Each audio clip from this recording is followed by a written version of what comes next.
वो लोग जो प्रायोरिटी में वीज़ा लगाने का सोच रहे थे, उनके अरमानों के ऊपर पानी फिर चुका है इस वक्त।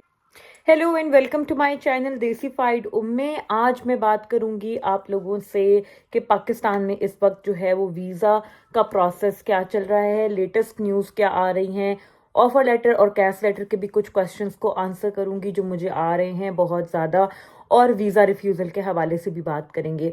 तो देखें, सबसे पहली जो बैड न्यूज़ आ रही है अभी वो ये आ रही है कि पाकिस्तान के अंदर वीएफएस जो ग्लोबल है उन्होंने अपनी वेबसाइट के ऊपर 7 तारीख की डेट को मेंशन करते हुए उन्होंने 8 नवंबर को एक अनाउंसमेंट लगाई है जिसमें उन्होंने लिखा हुआ है कि वीएफएस की जो ग्लोबल के थ्रू जितने भी वीज़ा एप्लीकेशंस जो भी यूके के जा रहे हैं, अब उनकी जो प्रायोरिटी सर्विस थी उसको बंद कर दिया गया है। 7 नवंबर से प्रायोरिटी वीज़ा सर्विस क्लोज कर दी गई है और जो एप्लीकेशन 7 तारीख तक हमारे पास आ गई थी, सिर्फ हम उन्हीं को प्रायोरिटी बेसिस के ऊपर, जो मतलब प्रायोरिटी वीज़ा एप्लीकेशंस डाली गई थी 7 तारीख तक, उनको तो हम प्रोसेस कर देंगे, लेकिन 7 तारीख के बाद अब हम कोई प्रायोरिटी सर्विस की वीज़ा एप्लीकेशन नहीं ले रहे हैं किसी किस्म की, और प्रायोरिटी सर्विस जो है वीज़ा सर्विस वो बंद कर दी गई है पाकिस्तान में। तो ये स्टूडेंट्स के लिए एक बैड न्यूज़ है, बिकॉज स्टूडेंट्स जो थे वो पहले उनके पास ये चांस था कि अगर कैश लेटर देर से भी मिलता है, नवंबर एंड या दिसंबर के मिड तक भी मिलता है, तो चलो वो प्रायोरिटी वीज़ा में लगाकर फाइल वीज़ा लेकर यहाँ पर आ सकते थे, लेकिन अब वो जो चांस है वो ख़त्म हो गया आपके पास।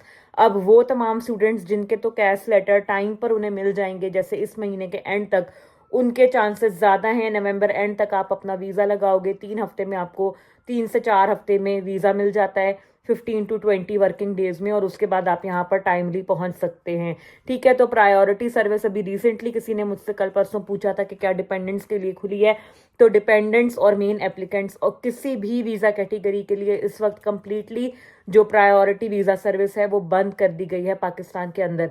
अब सिर्फ स्टैंडर्ड वीज़ा डिलीवरी जो है, जो स्टैंडर्ड वीज़ा प्रोसेसिंग है, सिर्फ वो हो रही है, जिसमें स्टूडेंट वीज़ा की जो एप्लीकेशंस होती हैं, student visa including students and dependents, उनकी जो वीज़ा प्रोसेसिंग है वो 3 से 4 हफ्ते यानी कि 15 से 20 वर्किंग डेज जो हैं वो उसमें लगते हैं। तो ये तो थी पहली न्यूज़।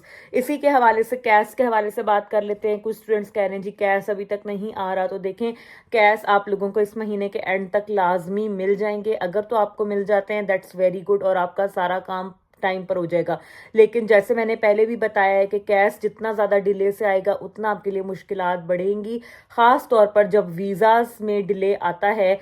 तो बहुत स्टूडेंट्स के साथ ये चीज़ हुई है कि यूनिवर्सिटी ने वीज़ा लेकर स्टूडेंट नहीं पहुंचे, और जो last date of enrolment CAS की मेंशन थी वो उनकी निकल गई स्टूडेंट्स की, और उनका कैश विड्रॉ कर लिया है यूनिवर्सिटी ने, मतलब कि सारे उनके पैसे भी ज़ाया, टाइम भी ज़ाया। तो देखभाल के आपने वीज़ा लगाना है। अगर आपका कोर्स शुरू होने में एटलीस्ट महीना मौजूद हो तभी आप अपना वीज़ा लगाएं, नहीं तो आप पहले यूनिवर्सिटी से बात करें।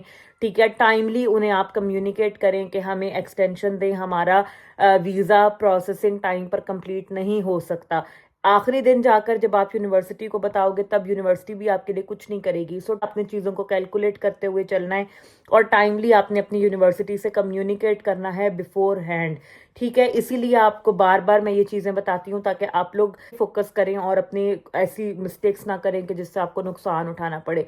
ऑफर लेटर्स का बहुत क्वेश्चन आता है जी, अभी तक ऑफर लेटर नहीं आ रहा। तो देखें, ऑफर लेटर बहुत ज़्यादा स्टूडेंट्स को तो मिल चुके हैं जिन्हें मिलने थे, अभी भी जो कुछ रह गए हैं तो आप लोग हफ्ता डेढ़ और वेट कर सकते हो, मे बी आप लोगों को ऑफ़र आ जाए। और अगर आपको ऑफ़र आ जाती है तो वेल एंड गुड, वरना आप यूनिवर्सिटीज़ को कॉल भी कर सकते हैं कि हमें ऑफ़र लेटर अभी तक क्यों नहीं मिल रहा है और क्या इसमें वजूहात हैं।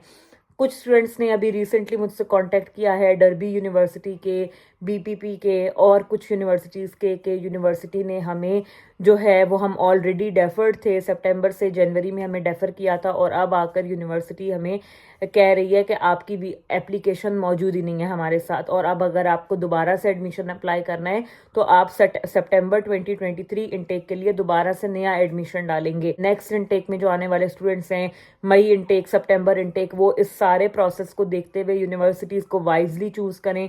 ठीक है, वो यूनिवर्सिटीज़ जिनका ज़्यादा प्रॉब्लम आ रहा है उन यूनिवर्सिटीज़ को अवॉइड करें, और कोशिश करें कि जो ज़्यादा पॉपुलर यूनिवर्सिटीज़ नहीं हैं उनकी तरफ आप जाएं, क्योंकि वहाँ पर स्टूडेंट्स कम जाते हैं और उनका जो इंटरनेशनल स्टूडेंट्स के साथ जो फिर प्रोसेसिंग होती है वो ज़रा क्विकली और फास्ट पेस होती है।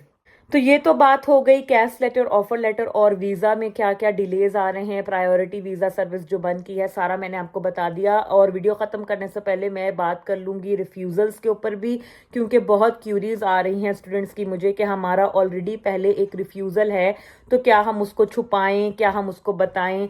नए पासपोर्ट पर नहीं है, पुराने पासपोर्ट पर है, तो क्या करना चाहिए। तो देखिए, पासपोर्ट चाहे नया हो चाहे पुराना हो, जब आप अपनी वीज़ा की एप्लीकेशन फिल करते हो तो उसके अंदर एक उन्होंने आपसे क्वेश्चन पूछा होता है कि अगर 10 साल के अरसे के अंदर आपका कहीं का भी, और कंट्रीज़ के नाम मेंशन होते हैं कि अगर उनमें से किसी कंट्री का आपका वीज़ा रिफ्यूज़ हुआ है तो आपने उधर डिटेल देनी होती है और उसको येस करना, क्लिक करना होता है। तो अगर आपकी कंट्री उन कंट्रीज़ की लिस्ट में मौजूद हो जहाँ का आपका ऑलरेडी वीज़ा रिफ्यूज़्ड है, तो आप वहाँ पर अपनी सारी डिटेल उन्हें देंगे। अगर आप वहाँ पर अपनी डिटेल नहीं देते, आप नो कर देते हो उस ऑप्शन को, तो ऐसा नहीं है कि वो चेक नहीं करेंगे, ठीक है। जैसे ही आपका पासपोर्ट नंबर एम्बेसी में जाता है, आपके पासपोर्ट नंबर की पिछली तमाम डिटेल्स उनके पास आ जाती हैं, ठीक है। कितने आपने अभी तक पासपोर्ट इशू करवाए हैं, कितने पासपोर्ट आपके एक्सपायर हुए हैं, कौन कौन सा वीज़ा आपका लगा है, कौन कौन सा वीज़ा आपका रिजेक्ट हुआ है, तमाम इंफॉर्मेशन उनके पास होती है। और अगर आपने क्लियरली नहीं अपनी वीज़ा एप्लीकेशन में मेंशन किया होगा कि मेरा एक पिछला रिफ्यूज़ल भी है, तो वो इसको जो है ना एज अ फ्रॉड लेते हैं कि आपने उनसे फैक्ट्स जो हैं उन्हें छुपाया है और आपने क्लियरली नहीं बताया कि हमारा एक वीज़ा रिफ्यूज़ल है। फिर आ जाती है बात, यूनिवर्सिटी पूछेगी। तो देखें, यूनिवर्सिटी नॉर्मली जो क्रेडिबिलिटी इंटरव्यू होते हैं उसमें वीज़ा रिफ्यूज़ल के बारे में नहीं पूछती है, लेकिन अगर यूनिवर्सिटी आपसे पूछे इस बारे में तो आपने उन्हें स्ट्रेट अवे क्लियरली बताना है कि मेरा इस साल में मेरा इस कंट्री का वीज़ा एक रिफ्यूज़ हुआ था, और जो जो रीज़न हो वो भी आप उन्हें बता दें। फिर बाज़ लोग कहते हैं कि हमारे पास तो कोई रिफ्यूज़ल का लेटर नहीं है, कुछ नहीं है, कोई प्रूफ नहीं है, तो अगर हम नहीं भी बताएंगे तो क्या फ़र्क पड़ेगा। लेकिन ऐसा नहीं है। आप अगर यूनिवर्सिटी आपसे मांगे कि आप अपना कोई रिफ्यूज़ल लेटर वगैरह दिखाएं और अगर आपके पास नहीं है तो आप स्ट्रेट अवे उन्हें कहेंगे कि मेरे पासपोर्ट पे रिफ्यूज़ल आया था और मेरे पास कोई डॉक्यूमेंटेड उसका एविडेंस नहीं है रिफ्यूज़ल का। तो जो चीज़ जैसी है, जो सच बात है वही आपने बतानी है, ठीक है। अगर आप झूठ बोलोगे, कहोगे नहीं मेरा कोई रिफ्यूज़ल नहीं है, तो बहुत चांस है कि वो ऑलरेडी तमाम आपकी डिटेल चेक करने के बाद आपसे क्वेश्चन कर रहे होंगे। तो उनके पास सारी इन्फॉर्मेशन यूनिवर्सिटी के पास पहले से होगी और इंटरव्यू में वो आपको यही जज कर रहे हो सकते हैं कि आप उनसे सच बोलते हो या आप उनसे झूठ बोल देते हो। अगर वीडियोस अच्छी लग रही हैं तो चैनल को सब्सक्राइब ज़रूर करें, शेयर करें अपने फ्रेंड्स एंड फैमिलीज़ के साथ। And I will see you guys very soon in another video related to credibility interview, pre CAS interview. उसमें मैं आपको तमाम क्वेश्चंस बताऊंगी, टिप्स बताऊंगी और आंसर्स भी बताऊंगी। Will be uploaded tomorrow.